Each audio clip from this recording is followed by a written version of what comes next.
का हो कुछ कहले रहला याद बा? ऐसन तो कोनो बात ना याद आवत। अच्छा तो कटनी हो गई तो भुला गइल? ओहो अरे बताइबू कि बुझनी बुझाइबू? आ तू का इतना भूमिका बनावेलू हो?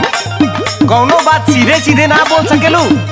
एक तो इतना टेंशन कपार पे खुदे है, ऊपर से लगाबू तू ऐठे। हाँ हाँ हमरा भी टेंशने न बुझाई, काम निकल गइल ना, नहीं याद आवता तो सुन याद करावता ने।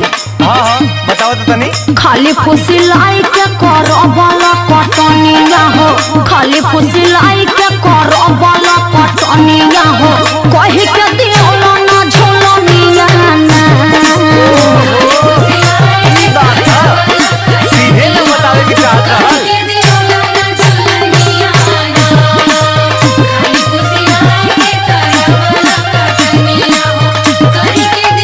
याद आए लो?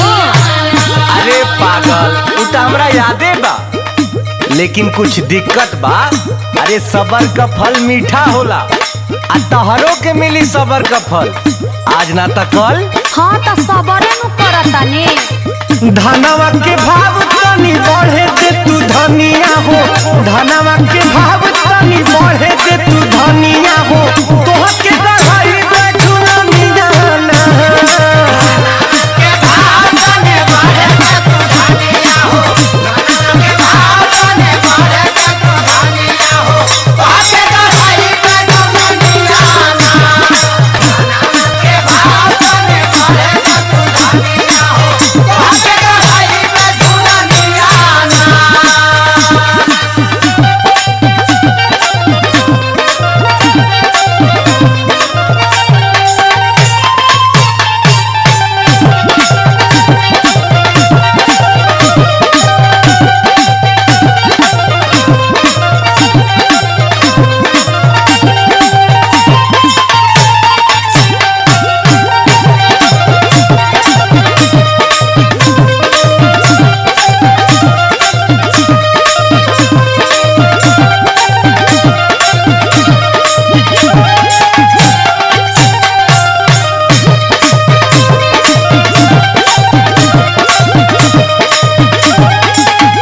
हाँ तो सुन, तू ना बहुत झूठ बोलेला, कहेला बहुत कुछ अब करेला कुछ ना।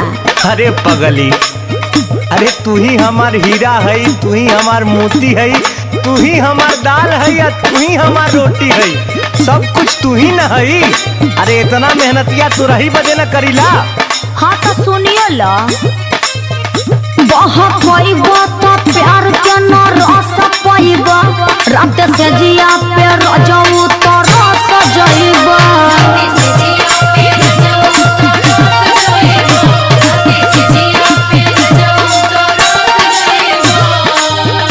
बहा पाइबा तो प्यार के न रस पाइबा, रात से जिया पे रजऊ तो रस जाइबा।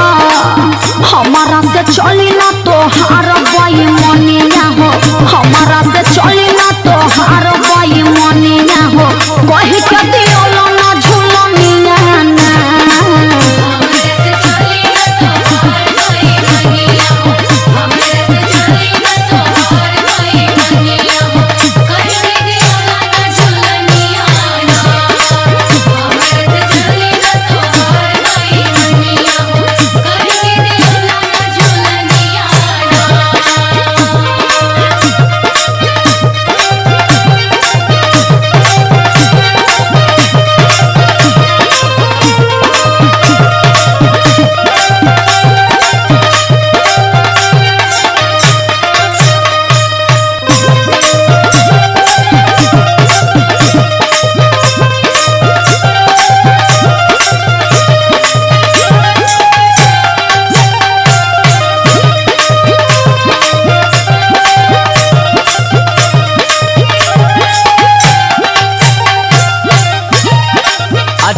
बताओ, तो झुलनिए से पेट भरी?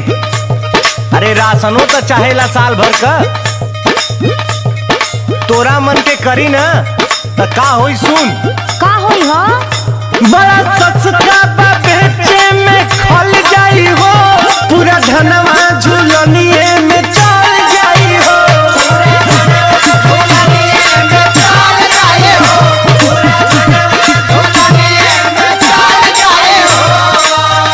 आ सुन, टेंशन मत ले, मर्द के जबान कह देली तो हो के रही।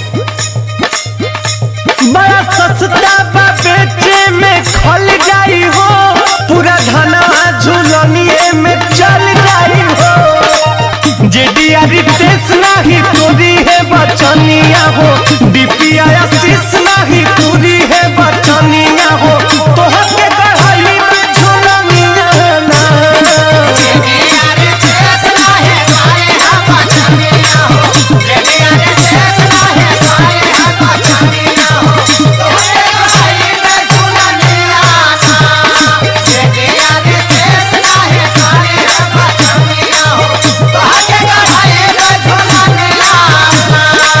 खाली फुसलाई के करबल पटनिया हो, खाली फुसलाई के करबल पटनिया हो। कहि के दियोला ना झोलनिया ना। धनवा के भाव तनी बढ़े दे तू धनिया हो, धनवा के